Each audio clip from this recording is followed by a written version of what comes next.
Hello, in this video I'm gonna show you how to start a new game in Bloodborne.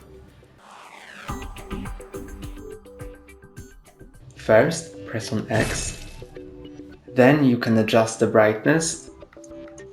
I'm gonna adjust it to right about here, then press on Next.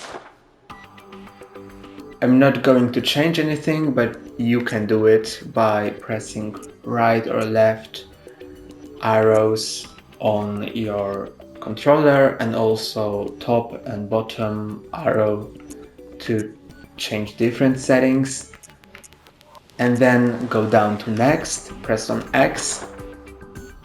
Oh, yeah. And that's how you start a new game. That's all for today. Don't forget to like and subscribe. See you next time.